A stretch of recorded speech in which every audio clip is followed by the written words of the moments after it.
I know you can't change the weather, and it's very difficult to control a situation like that, but there was really a lot of people out there who were put out. You know, it can be pretty challenging to get around right now. The sidewalk I'm walking on, lots of compact snow and ice, it's pretty dicey.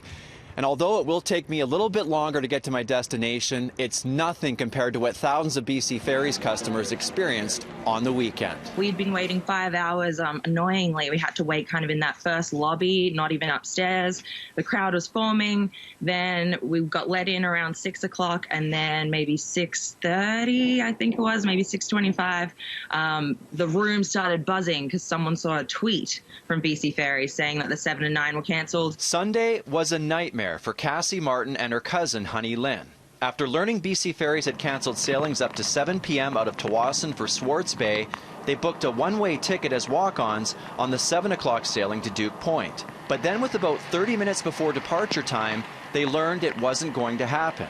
Fortunately, some free pizza and a stay at a friend's place made a dire situation a little easier to handle. The pair made it home on the 7 a.m. sailing Monday morning. BC Ferries has responded, saying it's very sorry for the weekend full of closures, but the company maintains staff did what they could, and ultimately the weather didn't cooperate. Basically, several factors go into the decision to cancel service, and that would be not only the wind speed, but also the direction of the wind, the sea state, as well as the wake height. So our captains talk to our marine superintendents. We often pull in experts from Environment Canada, some meteorologists, and they give us the most up-to-date weather forecast. So it has been unfortunate. We certainly apologize to our customers. Away from the water and onto one of our North Shore mountains, where there were skiers and boarders who found themselves stranded overnight. The snowfall on Sunday night had cars losing control down Mount Seymour Road.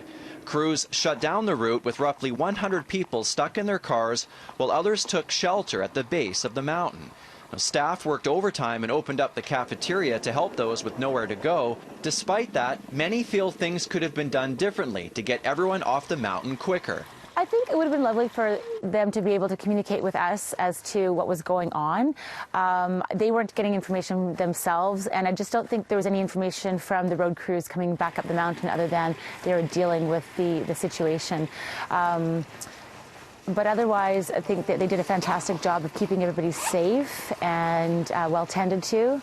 And I had no issues with the staff that was on hand working overtime. This snowy, windy, and icy headache isn't expected to let up until later this week.